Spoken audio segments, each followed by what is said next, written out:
So we set sail, and the first few nights were really black, hardly any moon at all. How the ships managed to zigzag as they did without colliding, I don't know. On the second night, battle stations came over about 3 o'clock in the morning, so we all had to dash up to our emergency stations, and I said I was on the top deck. And the wind was blowing so hard that we had to put our army overcoats on backwards and fasten them up the back. Otherwise it would have torn the buttons off the front and blown your coat off.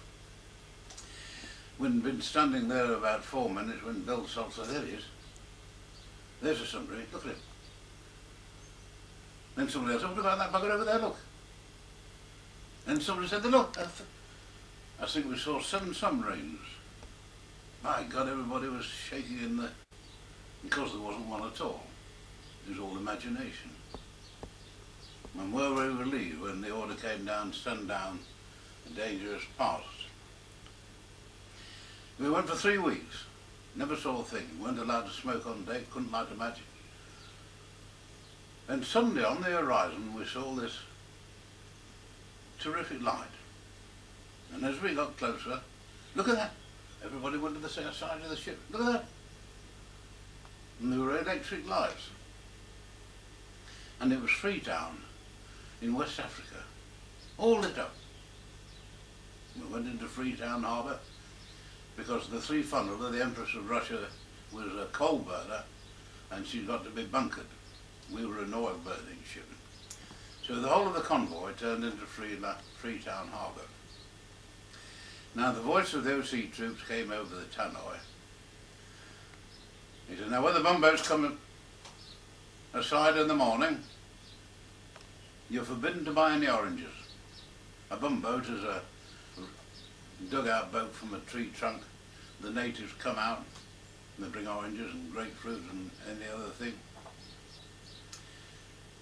Now, he didn't give the reason why. If he didn't give the reason why, it would have been different. He didn't. He just gave an order. You got to buy any oranges. Well, of course, they ignored him. The bumboats came out in the morning and they'd throw a piece of lead up on a rope. You catch it, you haul the basket up, put a shilling in, lower it down, they send up 12 oranges. Everybody was eating oranges. By midnight, everybody was sick. The ship's hospital was full. German agents had poisoned the oranges with syringes. Had the OC troops explained this, it would have been different. The silly trick didn't. Now the natives couldn't have known this because they came out the following morning with oranges. But when nobody bought any, they started to give diving exhibitions.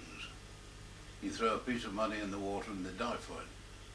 There was one chappie for a shilling. He'd dive under the keel of the Cape Town castle and she drew 34 feet and up the other side for a shilling. And he must have done it 20 times. We were there 3 days. Took 3 days to bunker this liner, this Empress of Russia. They carried the coal on their heads, the natives, up gangplanks. Took 3 days to bunker it. Then we set sail again. Went round Cape Horn and called in Durban. And as the ship was nearing the dock, we heard the voice of a woman singing. She was an opera singer. Laura Gardy, I think her name was. Beautiful voice. And she sung songs of England. To spend almost a week in Durban, and the first night, afternoon, we went ashore, and the shops were chock-a-block of everything. Of course, in England, everything was rationed. You couldn't get a drink of beer, you couldn't get whiskey, you couldn't get this, you couldn't get chocolate. And the shops were full, absolutely full.